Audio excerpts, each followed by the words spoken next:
Hi folks, you're with Tacitus today, your pushback channel, and thank you for joining this live stream.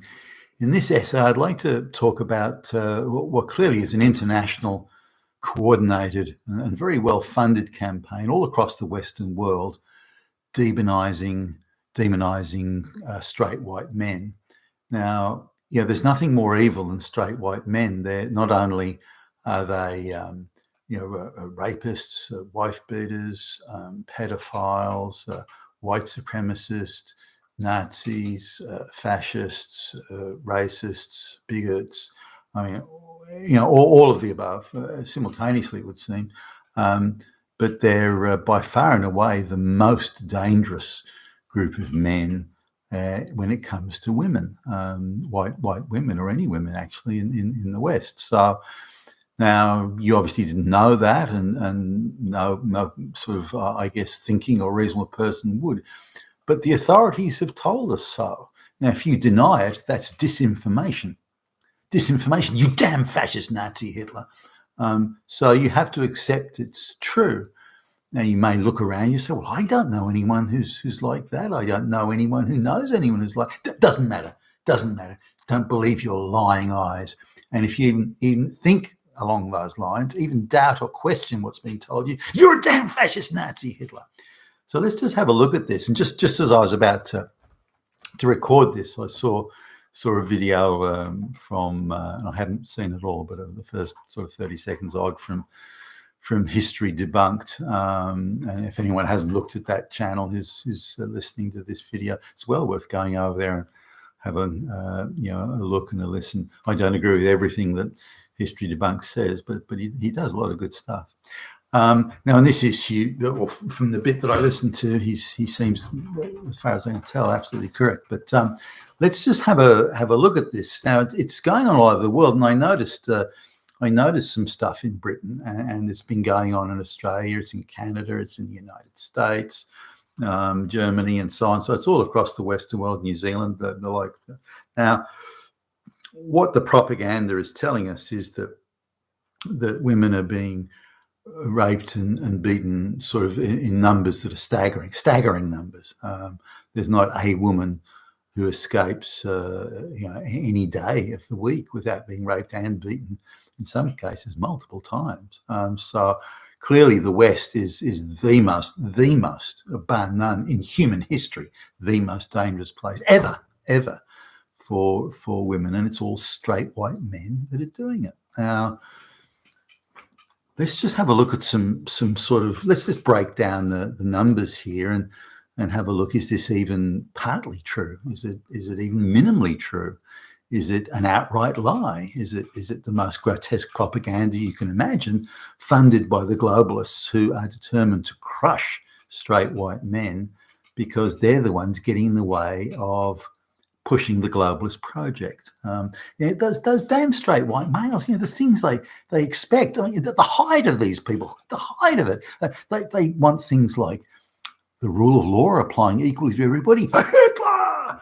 They want things like due legal process in courts so that the burden of proof is shared equally. Double Hitler! They want things like responsible government. They don't want corrupt politicians. Whoa, definitely Hitler there. Whoa, shit! You want that? You're in trouble. So these are sort of things that freedom of the press. Triple Hitler. And so these straight white men, these assholes, these fucking Hitler fascists, we've got to get rid of them. I mean, seriously. And so let's just tell everybody that they're all a bunch of rapist, wife-beating, pedophile, child-abusing, racist, bigot, Nazi, fascist Hitlers. I mean, let's just throw the lot at them. I mean, hey, now we can assert it, but because we control all the institutions and the media, we can do this and not be held accountable for lies that we tell. So we can get away. We can do anything to them we want, and they can't do anything back to us. Or that's how the globalists see it, at least. So I'll take Australia as an example here. Now, we're supposed to have the propaganda movies which are, again, internationally, they're globally scripted and prepared, and the propaganda message is the same. You get these caricature level white males that are, very low IQ. They're very evil. They look evil. They're badly dressed. They're dirty. They're obviously, persons of, without any moral sort of standard. And there, somewhere nearby, is an impeccably dressed, impeccably presented, very well spoken, obviously very well educated, very fit looking black dude, super photogenic black dude. The white guy though is quite ugly by contrast. He's cast as an unattractive, undesirable sort of goblin almost looking creature, whereas the black guy is suave, sophisticated, obviously a moral authority, of the highest order. So the white guy, what that black guy be doing with that white guy, that's another matter. But hey, look, we're talking about narrative here, all right? And you got a problem with that, Hitler, huh? You fascist Nazi.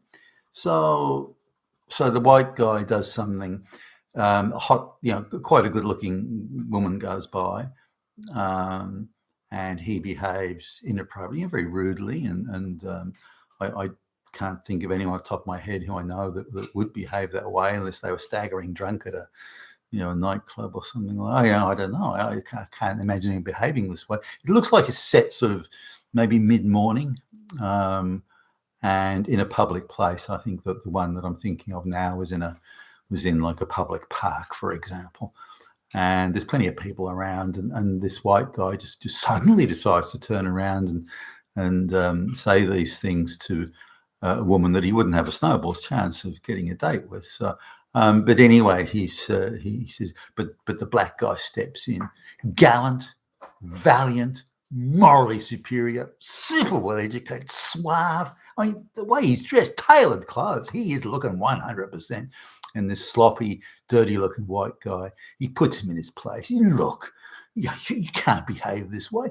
Behave like a black guy does. I mean, gee whiz, So that's the basis of it, and this goes through with other scenarios. Say a crowded shopping centre that's not in a working class area, and the people are looking, pretty sophisticated in the shopping centre, and yet somehow there's a really troglodyte-looking white guy happens to be there again with a very sophisticated black guy. In fact, I think, I've done a lot of travelling all around the world, and I don't think I've ever met a black guy that well dressed. Oh no, actually, I have met a few very well dressed.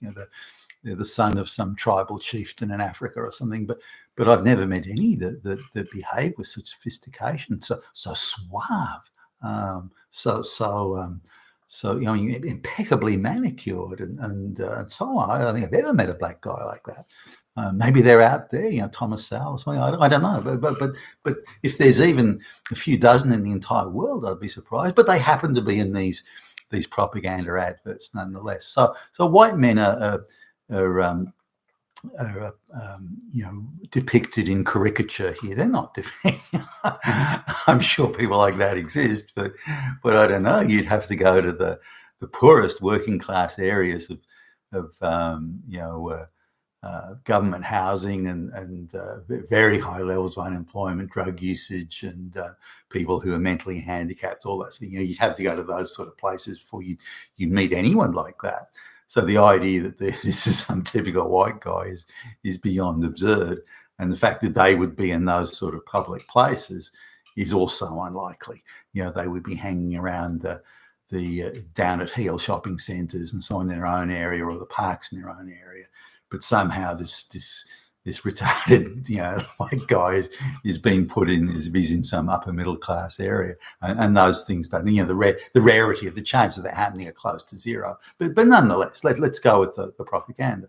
So that's how white men are predicted. Now, it's not only in those propaganda movies; we also see it in the newspapers, or the media generally, in the political left, and it's a bit of an avalanche. And I'm thinking now of an interview where a women's rights campaigner is talking to a very left-leaning journalist on a very left-leaning media outlet, and she's saying how bad. Well, in this case, it's sexual harassment, not necessarily rape, but they're saying this sort of sexual harassment is a precursor to rape. So, sexual harassment, and the the girl is saying how bad it is. The journalist challenges none of the allegations, none of them. Not one of them is challenged, and they're blatantly false. I mean, they're false to the point of hysterical absurdity. But nonetheless, so the activist, very angry, very butchy, sort of carries on with her diatribes, and then she casually mentions, "Oh yeah, well, on my way walking over here, I was harassed 10 times. Guys were catcalling me." Now she's got. She's no beauty queen. If she's getting catcalled, I'd be very, very surprised. I don't believe a word of what she was saying. Then she claims she did an exercise or a test, or where she walked up and down a street that was filled with drugged out, unemployed junkies who were. It was just next to like a men's hostel where they give free lunches and dinners, that sort of thing. And so she put on, and she's not a small girl, she put on a pair of shorts that someone half her size would have had a struggle squeezing into, and a very tight-fitting low-cut top, and then walked up and down the street where these winos and drug addicts are, walked up and down the street and to count how many times she got catcalled or whistled at, and that was her test case. So there you go, there's the evidence. Yeah. So we're talking people who themselves are super low IQ, and they come out with this. But again, the journalist didn't challenge anything that this activist said, just nodded and, "Oh, isn't that terrible? Oh, yes, we all know that every woman is in danger of." So let's have a look at another. And I've mentioned some of these things before, but what in Australia, at least, the left or the activists, the globalist funded activists, which are from the left, but the globalists are only using them to do the disrupting and do the socially destructive stuff. But they say, well, 51 women were murdered in Australia, for example, last year. It might have been 52. Now, this is implied. They don't state it absolutely directly, but it's implied. They'll do a little thing where it's some huge white guy. He's 6'10" and weighing about 1 million pounds, and with tiny, diminutive little white woman who's valiantly standing there as this evil oppressor Hitler sort of stands over her. I'm sure those things do exist, but the likelihood of a scenario like that, it's a rarity, not something that you see everywhere. And again, I probably actually have come across a couple of situations, but it's the tiny woman who's vigorously pursuing a relationship with the bigger man, not the other way. So anyway, these murders that they imply, and from an intimate partner, then there's a little short propaganda video of a white man. So the conclusion you draw is it's white men who are doing it. But the reality is 70% of them.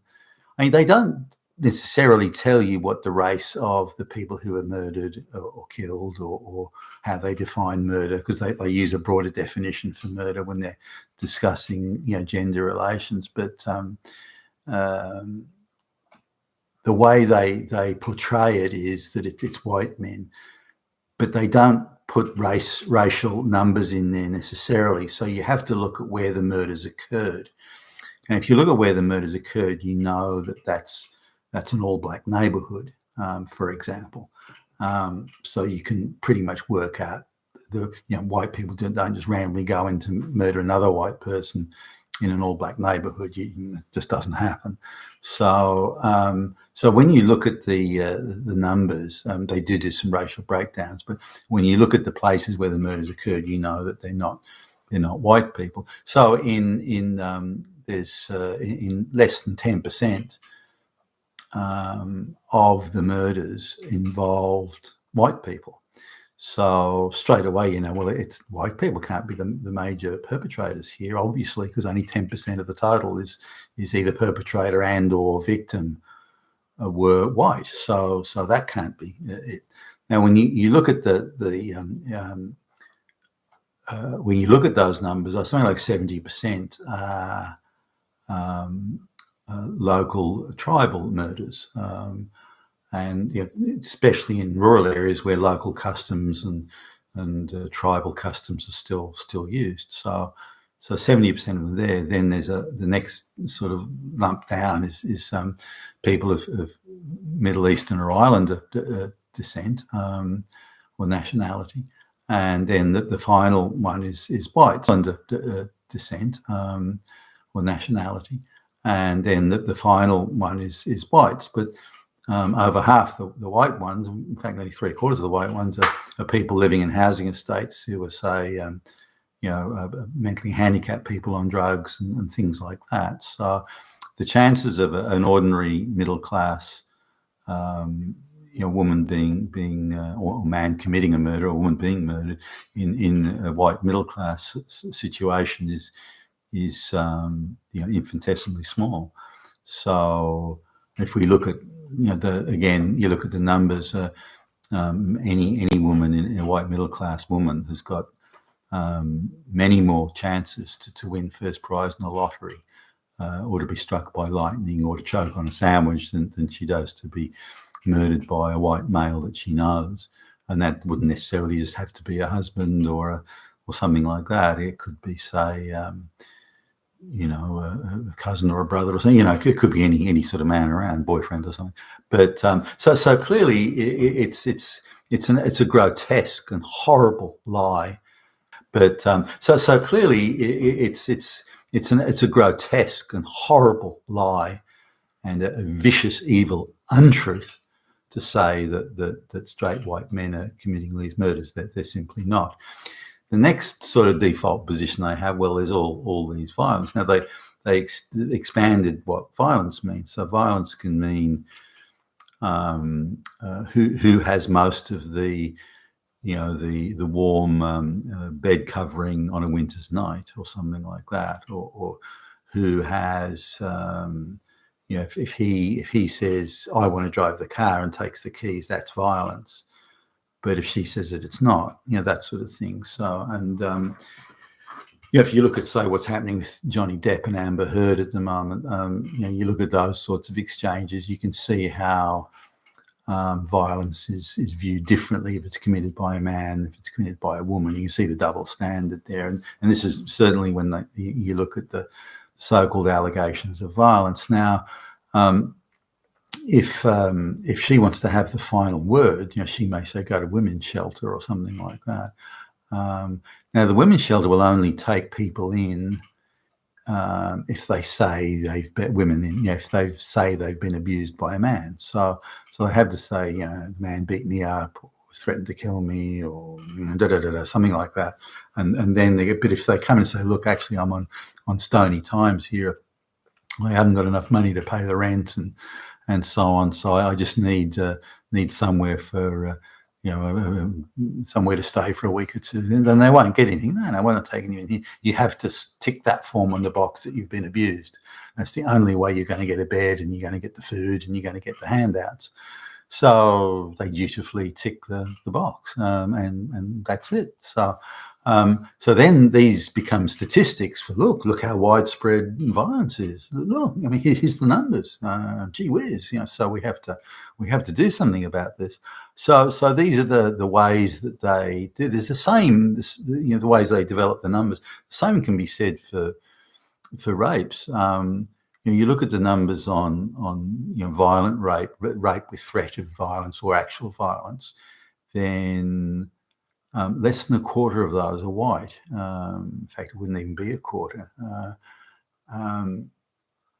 Most of the white so-called rapes are more like date rape, where she said, he said, they're out at a date, or just before ejaculation, for example, she said stop, and he didn't stop quick enough. And so what you'd call technical rape, not rape with violence, threat of violence, or someone being physically detained or something like that. So you have to be, you have to understand the difference in the type of rape. So, and the definition of rape's been expanded, then expanded again, expanded even more, and then expanded a bit more on top of that. So rape can be, looking at someone in an unwanted manner. That sort of becomes sexual violence, and so the whole industry to do with sexual violence or unwanted attention or this sort of thing has sort of really morphed into one amorphous mass, one mass where shaking someone's hand becomes rape. So it's an escalation. It's how the ideological sort of left uses sort of escalation. If you voted for Donald Trump, you're a racist. If you're a racist, you're a bigot. If you're a bigot, you're a fascist. If you're a fascist, you're a Nazi. And if you're a Nazi, you're Hitler. And that's how they sort of step up the ladder. So if you a straight white male shaking hands, that means you were considering rape or may have considered rape. If you were considering rape, then you intended to rape. If you intended to rape, then you were about to commit rape, which means you're Hitler. And it's that sort of stepping process they use. But they use this brazenly to bump up the numbers and the statistics to try and present a situation that doesn't exist as being terribly harmful or dangerous or whatever. So these are some of the things that go on, and how they're able to arbitrarily boost the numbers. Other things they do is they hire well-known men-hating, family-hating activists to produce the material, and these are people that come into the place already, hating men, hating straight white men, hating the family, hating the whole thing, hating capitalism, and they want to do their bit to tear it all to pieces. And the globalists, again, who use them as frontline troops, propagandists, foot soldier type people, again, to destroy Western society. They're not used for any other purpose than that. So they use these people to create this propaganda. I don't know who believes it. I suppose young people might believe it, or those who already sort of think that the world's a terrible place to believe it. And I've even spoken to politicians who will say, "Well, didn't you know that millions of women are murdered every second in the West?" I mean, this is insane, because in the white wealthy West, or maybe not until recently, in the white wealthy West, the standard of living for men and women and the safety has never been greater in human history. So we're trying to sort of argue here, or the globalists are with their propaganda, that the most pampered, richest,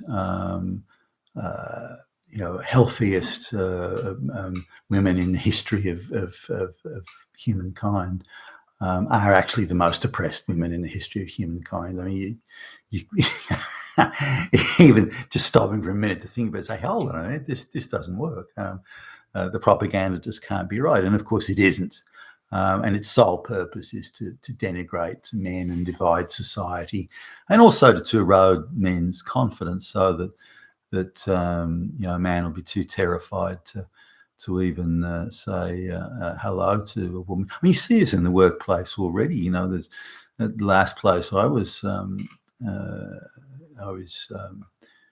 executive VP at. I didn't want to have any woman in my office with the door closed, because all it takes is an allegation, and so I didn't like the idea. And there were some women that were real troublemakers. They were always coming to me complaining that somebody was trying to sexually harass them or had said something inappropriate, and a lot of it was just nonsense. They were just trying to get back at somebody, or they thought their boss, their direct manager, was going to give them a bad evaluation, so they thought they'd get in first with a false accusation of inappropriate behaviour, that sort of thing. So, I kept a recorder in my desk drawer, and when these people came in, I would, these particular ones came in, I would put the recorder on. I never had a problem. I was very, very careful what I said. And if I was in the coffee room or around the water cooler or something like that, and one of these particular women came in, and there was no one else there except me and her, I would go out the room as quickly as I could. Now, as the VP, I shouldn't have to do that. I was the fucking boss, for Christ's sakes. But you can't. You need to understand the madness of the world we're living in at the moment, and just appreciate that you just have to be careful.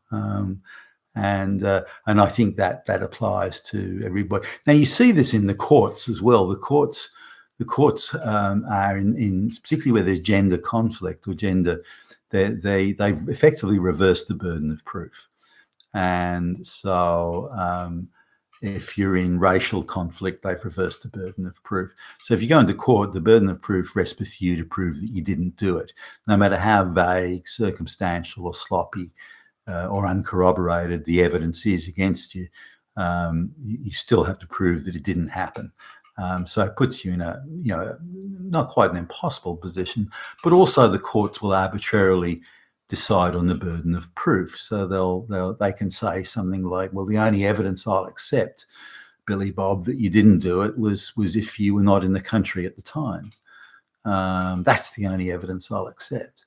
And the crime was allegedly occurred in Los Angeles, and you can say, well, I was in New York at the time, I can prove it. Not good enough, Billy Bob. Not good enough. You have to prove that you were not in the country at the time. So the courts play a double game here. They not only reverse the burden of proof, but they arbitrarily set the bar that you have to meet with evidence to prove that you didn't do something. Whereas on the other side, the evidence that the rape or this or that was supposed to have occurred, the bar is very low. So the allegation, uncorroborated, unproven, is enough to kick the process off. Now, what a lot of people do, they can't afford the court, and it's a harrowing process. They can't afford the court thing. If their folks don't have any money or they don't have any money, it's difficult to afford.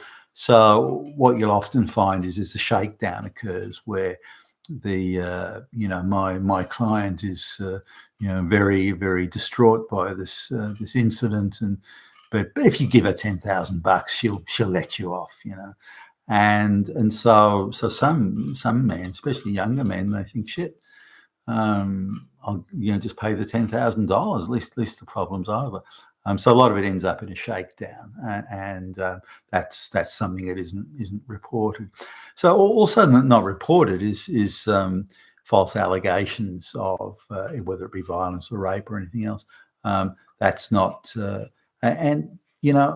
Speaking to the authorities, certainly that I've met in law enforcement and elsewhere, they say it's better if we don't report the false allegations because we don't want to limit the amount of people who'll come forward making false allegations. And you've got to be kidding here. This is insane. But that's where we're at now. So the idea of searching for facts and accuracy and establishing if something did occur, and if it did, there are penalties for this under existing laws. I mean, it's not hate crimes or something. That should be pursued. If the law has been broken and proven to be so, then there are penalties that the courts can issue, and I think everyone would be okay with that. But the way it is currently, it's become so ideological, as is evidenced by the silly anti-male propaganda. It's become so ideological and thus hugely prejudicial against men. So what can we learn from this? A few things. Firstly, in the cases of rape and murder of women and beating of women and all that sort of thing, white men are by far and away the smallest proportion of all the racial groups that are engaging in this. That's number one. Number two, of the white men that are involved in it, majority of it is mutual violence committed by mentally retarded people who are on medication. So those are the categories there, or the major categories. So that again, white middle class men are the least likely to be doing this, and that's demonstrably and provably so. Yet the propaganda pushes the exact opposite line. It's showing just how disingenuous and how outrageous the propaganda is, and how ideological it's become, and how sinister it is. They just want to get rid of straight white people because they get in the fucking way of the globalist project. That's all it is. You've been with Tacitus today, your Pushback channel, and thank you for listening.